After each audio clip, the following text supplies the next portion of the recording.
مجھے ایک صاحب کہنے لگے یہ آپ کو شاید میں پہلی دفعہ یہ پیکیج بتا رہا ہوں،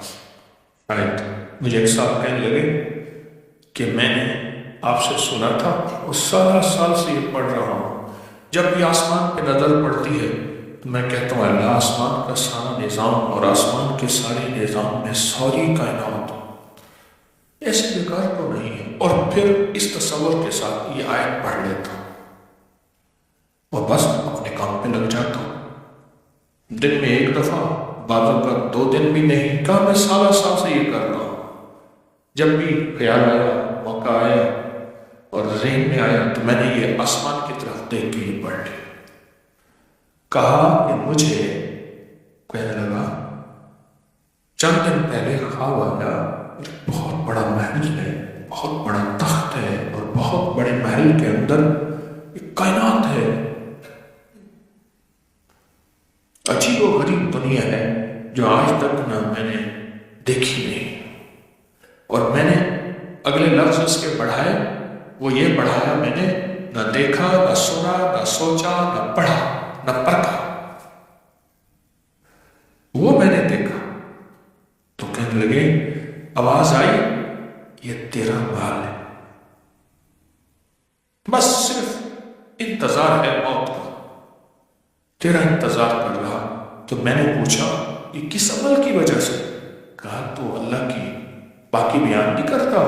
اس عمل کی وجہ سے اللہ نے فرمایا اس کا محل بناؤ، وہ بن ہو گیا، اور اللہ نے فرمایا اس کو دنیا میں دکھاؤ، جو یہ کرے گا ایسے بنا دوں گا، دکھاؤ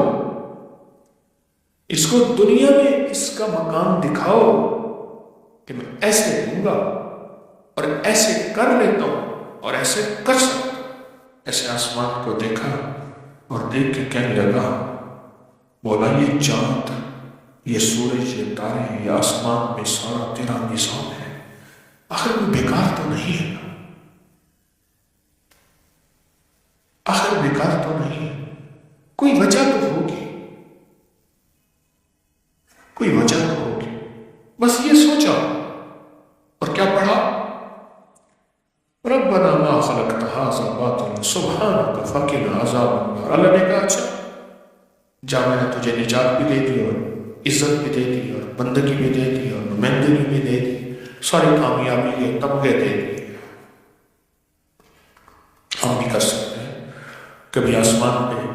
نظام اللہ کا دیکھ کے اس آیت کو ایسے کر کے اوپر کر کے ایک دفعہ پڑھ لیں، ربنا ما خلقت هذا باطلا سبحانک فقنا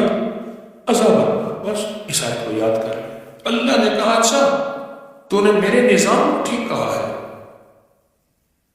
یا کوئی نظام تو نے بنایا ہے کہ وجہ ہے، صحیح، ضروری نہیں ہر چیز میری سمجھ